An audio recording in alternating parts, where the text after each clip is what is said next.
Hello everyone, it's BYG Agami back with another video, and we have a guest that hasn't come on the channel for a while now. Please introduce yourself. Yo, what's good? It's Dimsy from Dimsy's Domain. Let's talk about Yu-Gi-Oh! And cards and stuff. And actually VRAINS we're going to be talking about today.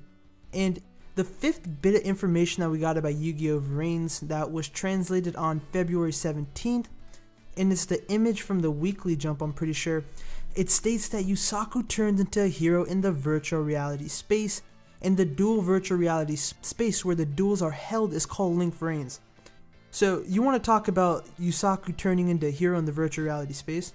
Yeah, well, let's talk about, when we talk about the transformation of him becoming a hero, whether it be very similar to when Yugi used to get confidence when he used to let Atem take over the soul. Now, the way I look at it, I can draw a lot of parallels to Sword Art Online, whereby you have this regular kid and then he goes into a virtual reality, a game world, and that's where he becomes the hero. So obviously from the synopsis about Yusaku, he doesn't really stand out, and it's very similar, and it's kind of a cliche in a lot of the anime in the last I'll say about 4 years especially, whereby you got this normal person, but in this other space, in this other reality, they're a complete different beast. And if anything, you could draw parallels in real life as well too. I'm sure there's a lot of personalities who are not the most vocal, who are not the most popular, but then online they may be something else. So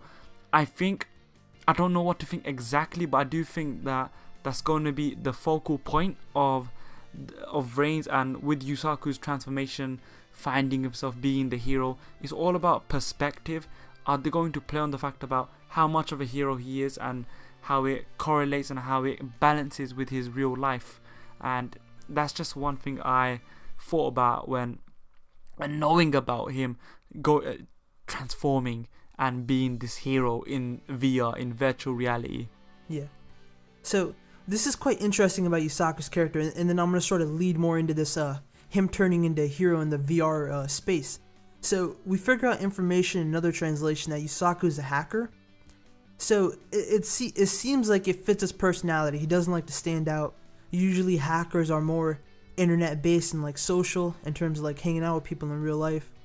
And in addition to that, it seems like Yusaku in real life, he's going to be like an average person, but once he goes to that VR world, that's where his character is really going to shine. And that's where it comes out Yusaku doesn't like to stand out. Maybe because the fact is that he's not going to be that character that doesn't like to stand out throughout the whole series.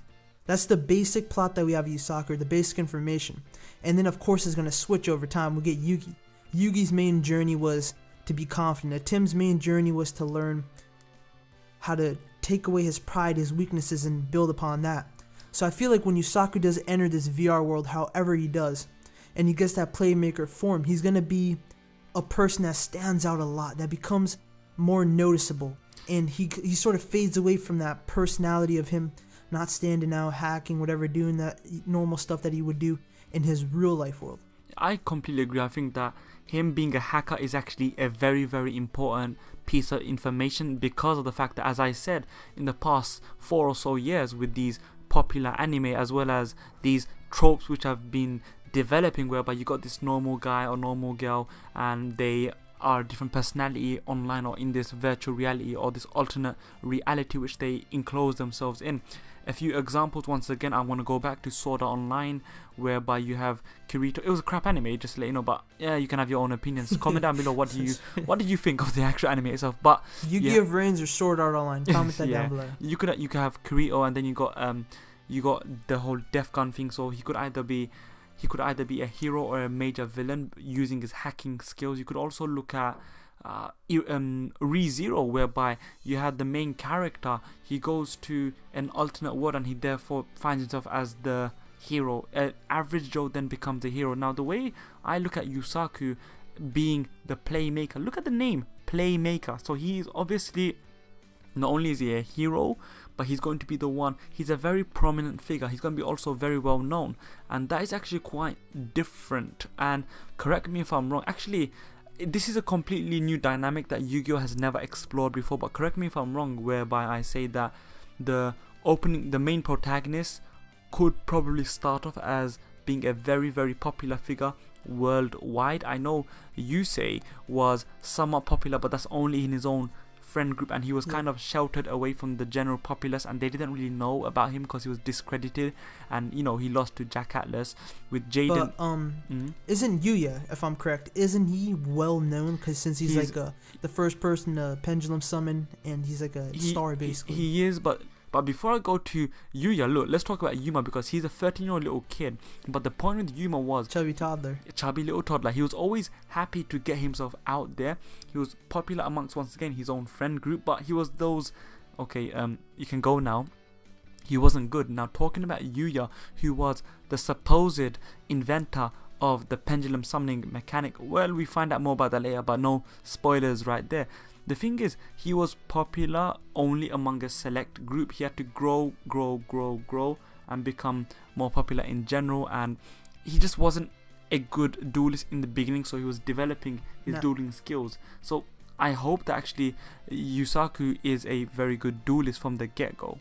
So there were Jump Festa translations talking about how the Charisma Duelist, which are AK now known as Link Friends, I would imagine. Actually, no, they aren't Link Friends, but these Charisma Duelists that, if we're going by the Jump Festa translations, they're akin to YouTubers. They're celebrities and they're stars, so Yusaku might be popular, but we also have to take into consideration that Yusaku's, if that's true, then Yusaku's like on a higher level than Yugi in terms of popularity. Because when Yugi defeated Kaiba during Det T, or if you want to say episode 1 titled The Heart of the Cards, in Japanese it was like the terrifying Blue Eyes White Dragon. In the manga, when I was reading yesterday actually, Weevil says that you're so well known, or I think it was Mai says that you're so well known because he defeated Kaiba. So he's popular. Yugi's popular from the duelist perspective, but that's exactly what also sorry to butt in, but that's also what happened to Yuya after he beat Sledgehammer with the new summoning mechanic that was Pendulum. He became popular amongst the conversation amongst duelists, but in terms of credibility and worldwide popularity, that's what, yeah. So I think both Yuya and Yugi both fall under that same boat, because at the time they kind of got a big milestone by defeating this well-known duelist, but at the same time they were still a bit like, who is this guy? Very similar to Jaden, and I think that's like a trope with every single one of them. Yusei, it was a bit of a weird one. Yuma, once again, is a weird one because he's crap, but with Yusaku there's the potential of him, everyone just knowing who he is. The Playmaker, just the name itself, the Playmaker, that shows that he may have a hand in a lot of other events, or he is responsible, or he's a very influential figure online, but that's yet to be seen, and that's just us speculating. Yeah, or in the VR, what's it called? The VR space or the reality. Yeah. The Playmaker, maybe he does the strings, maybe he's pulling the strings, maybe he helps out and aids it. Exactly. We'll probably do a video on that. But I think this is it. Do you have anything else to say, Dimsy? Apart from the fact that Yusaku Fujiki's character, from the synopsis that we got, knowing that he's a hacker, knowing the fact that he has an alternate little gimmick which he uses in the VR space, that gives a whole different dynamic, a whole space for them to grow his character from the get-go. He doesn't need to have the cliche, okay, he has a latent potential and is slowly finding that out, for example with Jaden, for example with Yugi even. So we have a big character dynamic which we can explore from the get-go and then build upon that slowly. So that's just one thing I'm extremely interested in with Yusaku Fujiki, who's going to be the main character of Yu-Gi-Oh! VRAINS. And one more thing I do want to talk about. This is a question for you guys, so comment that down below. Check out our Facebook and Twitter fan page regarding the 6th Yu-Gi-Oh! Series. Do you guys think that Yusaku is going to be the most unique character in terms of how he looks? Because you can tell by the hair, the design, and his Playmaker form. It's very different from a lot of the Yu-Gi-Oh! Characters. But there is a lot of similarity with, once more, with Yu-Gi-Oh! Zexal's Yuma's form as well. When he combines with Astral, he also gets the whole golden hair, and there is that. So in terms of similarity, that's about it. But yeah, I completely agree with the fact that the whole VR, background. Yeah, the VR, his attire, everything about that. And personality-wise, because there's actually a height chart in Yusaku's toe to toe with Yusei. He's probably taller than Yusei. Because they're the same. They're similar in age, aren't they? Because Yusaku is 16, whereas Yusei. I mean, no, he's around Yugi's age. No, but Yugi started at 15, if I'm correct. Nah, Yugi was 16 during the manga. Okay, and it was Jaden who was 15. So there is that close little window among the ages. It's only that Yuma, because he was 13 and Yuya was 14, so they're considerably younger and therefore a little bit smaller. But yeah, I think that in terms of appearance, he could potentially be the most interesting thing in terms of a designer's perspective of what they can do, what they can't do. Also, another question for the fans: do you think that Yusaku is going to be an emo, or he's going to be a very not ambitious? He's going to be an extrovert. He's going to be very extrovert. He's going to be very, very social. What do you guys reckon? Comment down below. Yeah. So that's the video for today. Thank you very much for watching, and check out Dimsy's channel, link down below, as well as the video that he's going to be uploading around the same time this goes up.